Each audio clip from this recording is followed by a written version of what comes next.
Hello, everyone. We're so excited. This is our inaugural Valley Anesthesia podcast. And with me here today is Dr. Scott Imus.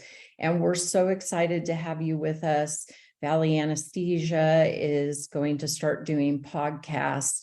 You know, our mission at Valley Anesthesia is to educate students and CRNAs through their, we'll call it lifespan as a CRNA. So today we're going to start with the perfect topic, which is learning how to learn, because both CRNAs and SRNAs have those big tests they have to pass.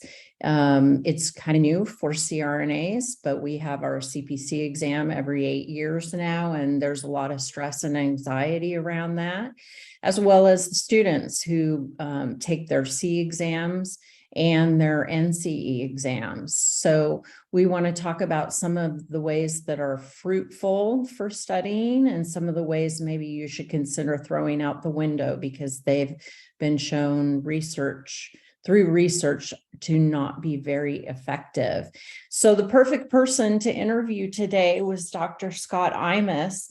I think Scott and I met about 8 years ago, I think maybe it was. We were sitting next to each other on a bus on our way to somewhere. We were at a meeting in Chicago at the AANA headquarters for new program directors. So Scott was a new program director for Midwestern University in Glendale, Arizona, and I was a new program director at Texas Wesleyan University. So we got to talking, and Scott was telling me all about his doctoral project. I asked him what he got his doctorate in, and he let me know it was in education and leadership, curriculum, and instruction. So then I asked him what he did for his doctoral work, and he started talking to me all about his passion, which is learning how to learn, which I thought was great. And I incorporated him as well as some of all the things he talked about into not only my curriculum, but also my counseling of students. And I continue to use a lot of those principles today. I talk to a lot of students, well, not a lot of students, but I do talk to some students who unfortunately don't pass their board exam and they're looking for help and effective strategies. So part of my strategizing with them will often incorporate a lot of the things we're going to talk about today. And it's a really big topic. So we're probably going to have 2 podcasts. So this will be part 1. And I would just like Scott to pop in here and talk about himself just a little bit. He's been a CRNA for how many years, Scott? 17 years. Okay, 17 beautiful years. He's been teaching for how many years? For 10 years. 10 years. And you still clinically practice at a plastic surgery center, correct? Yes, I do about 4 days a week in clinical. Okay. The rest at Midwestern. Okay, great. So you're super busy. And to add to that, you also do mission trips a couple times a year. Yes, that's another passion of mine besides learning is going to underserved areas and doing anesthesia. Yeah, that's awesome. So I know you're super busy, so let's get right down to it. And maybe we'll start with what is learning, Scott? Tell us, what is the difference? What is learning? Thank you, Michele, for having me on here. Just a little bit about myself and why I have such a passion for this subject was 10 years ago when I decided to get into education, which was always a passion. Even when I was younger, I always wanted to be a teacher. And I just happened to go into the nursing route and became a CRNA. So I'm really happy I've been able to become full circle here. But I remember that first class I taught in anesthesia. And I could probably guarantee you that those students walked out of that first class knowing a little bit less about anesthesia. And so that made me look at what can I do to be a better teacher? And more importantly, what can the students do to learn better? It's definitely one of those subjects that we just don't teach in school normally. And when they're going from that bachelor's to the graduate level and all the coursework and the rigor of all nurse anesthesia programs, a lot of the students, kind of stumble a little bit in the beginning. And so I started doing a whole course on just learning to learn. And basically learning is just associating what you know with what you want to know. Okay, I like that. Yeah, a really good instructor, a really good teacher will understand what the student knows and relate it to what they want the student to know. The thing with anesthesia school, the instructors don't get a lot of time with the students. So as a student, you have to do that for yourself. When you're reading something, how can I relate this to what I already know? Learning it's really changing the brain at the neuronal level. You're elaborating, you're linking, you're reconstructing, you're making new neural connections. It's really this kind of necessary difficulty. And I always, when I'm speaking to the students about it, I'll relate it to like going to the gym. And I think we've all probably maybe seen that person on the Stairmaster that's reading the newspaper. And to me, it's like, well, why bother? You really got to put in the work if you really want to see some progress. And I would, that analogy is like a student just sitting in class and really not processing what's going on and thinking about it. Learning should be uncomfortable. It shouldn't be easy if you're learning. And I think that's one of the, sometimes the misconception. And if you're not a little frustrated when you're learning, if you're not a little, this is tough, then you're really not learning. Just like in the gym, if you don't feel like you're sweating at all, you're not really working out. Yeah. I get that a lot with my work with the students too. They like to review what they know because it makes them feel good, right? But when they get to those gaps, they just kind of want to brush that aside because that doesn't feel good, that not knowing part. But with these high stakes tests, and now that they're computer driven, if that test beams in on some area that you don't know, you're going to end up with more questions in that area. So it's really important to reduce the gaps that you have in your knowledge. So it's really important to go in and do that hard work, right? That doesn't feel so good. But it feels great at the end. Yeah, and it's human nature. We want to feel good. And we want to review the stuff we know because that's going to make us feel good. And I'll stress to the students, when you sit down to study, go after first the stuff that is most difficult for you. Because what happens is a lot of students will sit down and they'll start reviewing everything. And now by the time they get to the stuff that really is difficult for them to understand, they're already kind of almost out of that learning mode. And so it's always, even though, again, it should be difficult, so always sit down when you get ready to study and go after the stuff that is most difficult to you. And kind of to dovetail a little bit off of that is one of the things I try to tell the students is you've got to be very organized in how you're going to study. Whether you're studying by yourself or you're studying in a group, I wouldn't say one is better than the other. I think it's, preference. However, when you sit down and study, you have to have, what do I want to accomplish here? And I always give that analogy. If, I told you, I want you to go to the grocery store and I want you to get me a breakfast, lunch, and dinner, get all the ingredients for the next 30 days, all different meals. How long are you going to be in that grocery store? And will you miss things? And it's like, you'll be in there for hours looking for stuff and you're probably going to be missing a lot of things. However, what if I gave you a list of everything I wanted on the aisle that it was on, in the order of the way the store goes. You would be in and out of there, and you wouldn't miss anything because you had a list.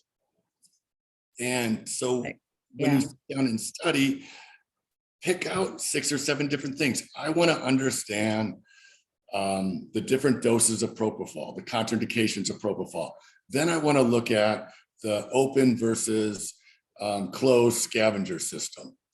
And you write this stuff down, you have an idea of what you want to accomplish. And then at the end of the study session, you can be like, did I get out of this what I wanted? Because you can see so many people will sit down and study, and even in groups sit down and study, sit there for a couple hours, and then are like, what do we get out of this? It takes a little time to write that out and to get organized like that. However, in the long run, it saves so much time. Yeah, absolutely. I 100% agree with you. I'm making notes as we're going along, so when we come to the close of the session here, we can just recap some highlights that we go over today. But what I see is a lot of students that I talk to who don't pass boards often are just overwhelmed by the amount of material, and they kind of don't know how to attack it. And they don't really have a plan of attack either. So students who buy Valley products, have the benefit of being able to talk to us if they need to get organized, and we'll help them with a very strategic strategy of how to attack and find your gaps to move forward. And usually when we talk about it, they just go, oh, I feel so much better now because now I know what I'm going to go do for the next couple weeks to study. I mean, that getting organized is so important. And I will tell them, look, it's going to take you longer that first time through the course manual as you get organized and find what you know and what you don't know, because you're doing this big sorting, right? But it is so going to pay off in the long run, because you're not going to be wasting your time studying stuff you already know. You don't need to spend your time there. You need to spend your time on the stuff you don't know, right? To get ready for that big test. So those two things, I mean, that just really resonates with what I hear from students and the relief they feel once they have that plan in place. And just from also a business concept, the first thing they teach you in Business 101 is anytime you start a new project, and we can think of taking boards as a new project or taking the CPC as a new project, they say spend your first 10% of your time planning how you're going to run out that project. Because if you skip that step, like you said, you're going to miss so many things, deadlines, and things aren't going to be complete. And then you forgot to study the AANA practice documents, and you forgot to study OB, and then you find yourself cramming at the end, which we know cramming is one of the really bad things to do studying wise. So, okay, so far we have study the hard stuff first, next get organized, and then what would be your next thing you would advise students to do? For CRNAs. I think, we've all kind of done this, and especially in that Valley review, if you're like, okay, I'm going to read this section first or this chapter first. I think, we've all done this. I've done this. You assign chapter 14. First thing I'm going to do is go to chapter 14. I'm going to flip all the way to the end to see how many pages I got to read in here. And I'm going to go from front to back. And so many students will do this, and they get to the end of the chapter or the end of the section, and they're like, what did we just learn?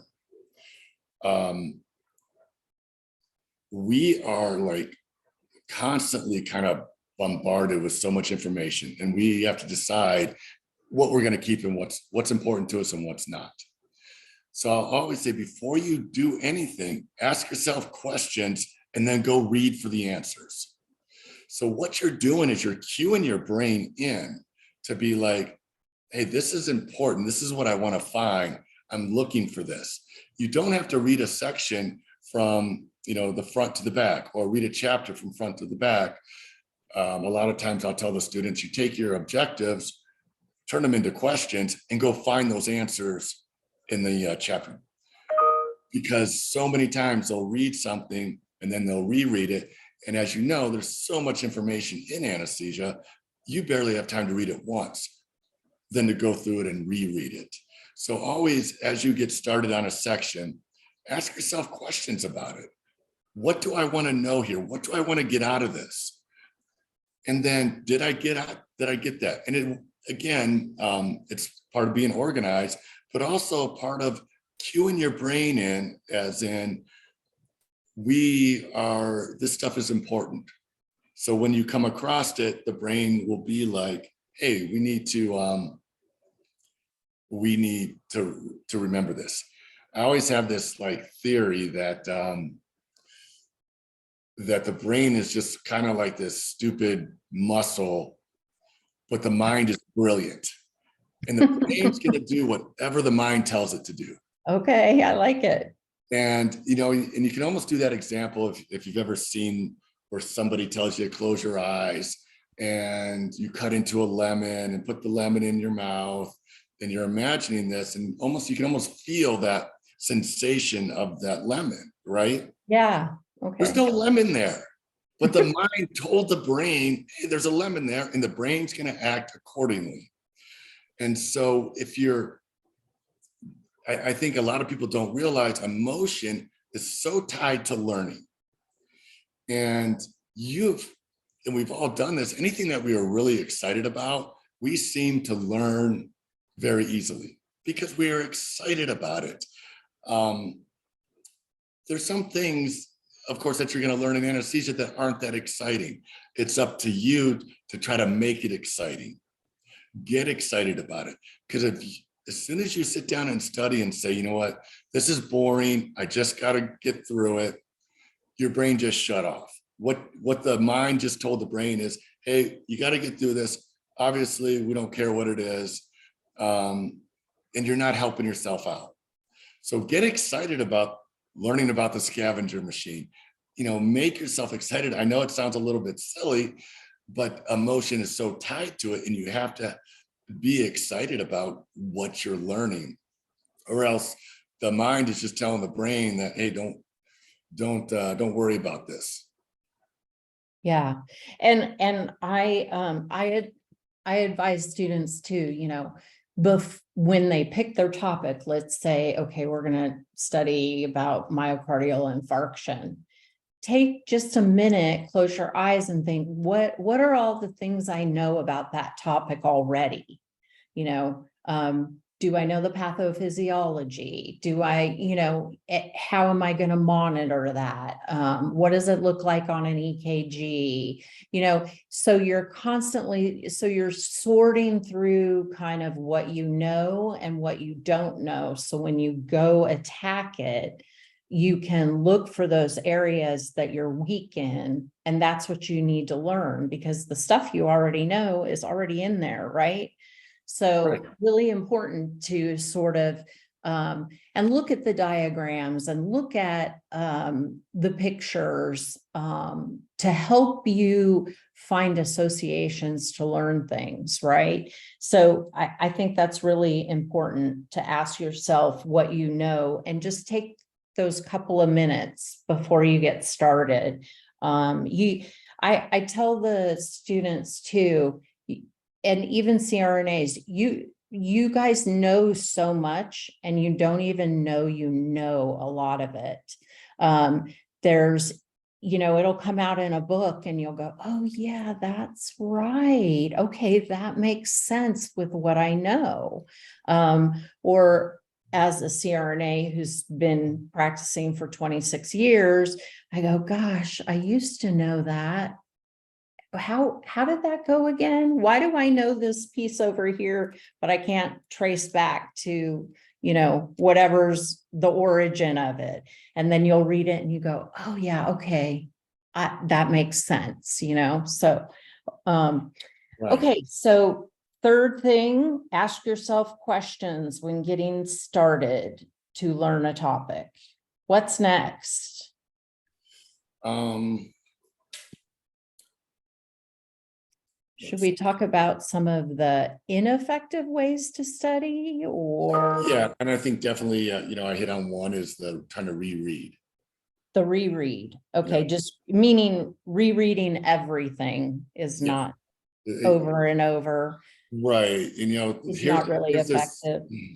there's this false dichotomy that exists. And as human beings, we are very apt at being able to recognize things. And we can recognize things easily. Um, However, sometimes what students will do is they mistake recognition for learning. And as they're going through their chapters, or when they're studying for the boards, and they may have stuff highlighted or circled, and they look at it, oh yeah, I know that. Well, do you really know it, or do you recognize it? And that's where you have to understand that. And I think the way to know that, if you actually know it, and I think Einstein said it best, is if you can't put it in your own words, then you really don't know it. And so what I'll tell students to do is read a passage or read what you're trying to understand, look away from it, and now put that in your own words. I do an exercise where I'll show them this, 3-paragraph on a certain subject, and I'll tell them, okay, after you guys read this, I'm going to give a 10-question quiz on it. Okay. And they all freak out.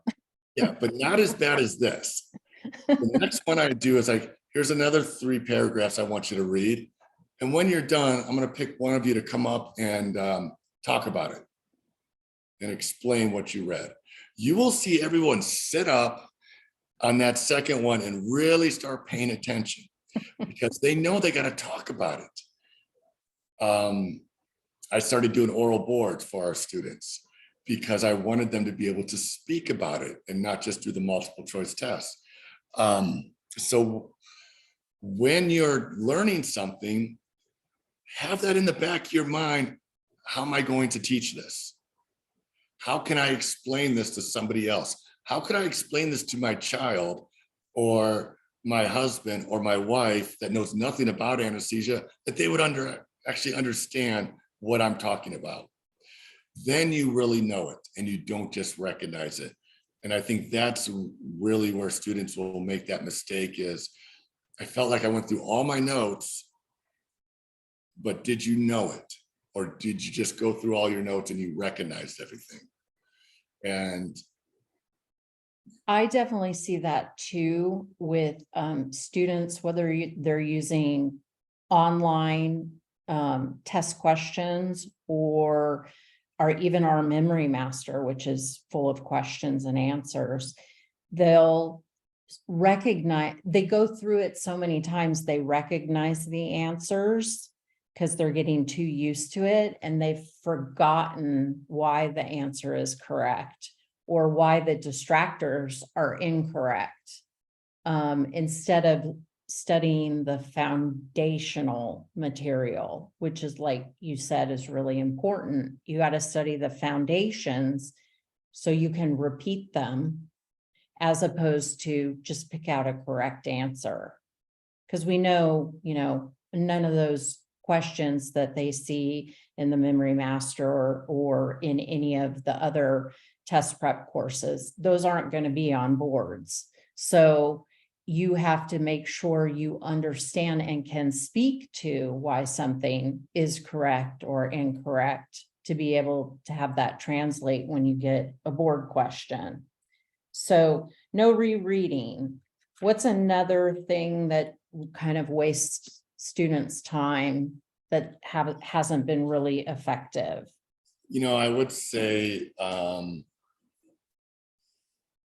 I don't want to not have people do this, but I would say the misuse of like highlighting. Okay. In what do you mean? Because I know a lot of students highlight. I mean, they'll come to class with 20 different highlighters and Right. And then they'll put it highlighting's in big. different colors and Yes. stuff like that. And I've seen some books, the whole book's highlighted. So it's, what's the purpose here? So I don't, and I know that does work for some people. But what I would say is, instead of highlighting, going through and highlighting everything, maybe read the paragraph or read the page and then highlight at least what you think is the most important thing. Because at least then it's not just like going through and just highlighting. You actually have to think about it. What do I think is really important here? Ideally, what I would, instead of highlighting, is right off to the side. How do you understand this? How could you explain this? And that's where I think highlighting can get people in trouble, because again, it goes, into that recognition. Oh, I recognize that. I recognize that, because you highlighted it, but do you actually know it? And that's where it can become troublesome for students. And I think you've highlighted this already, but the cramming. Cramming, okay. And Let's talk about cramming for a second. Yeah, and I'll drill this into the students kind of on that first couple of days. I'm like, the stuff that you are learning right now, you're going to need to know 20 years from now. So you have to be able to, you can't just cram the night before. You have to, and this is where we kind of go into some strategies to not be able to cram. I think, and we all probably been able to do this, get through our bachelor's degree with cramming the night before. But when you get to this graduate level and the amount of information that you're going to have, and more importantly, you need to know, 3 years down the road, when you have a patient with a bronchospasm, how you're going to manage that. You're going to need to know, if that oxygen supply line goes down, what are the steps to deal with that? Not just to take the test. And I try to drive that point home to get them out of that cramming piece.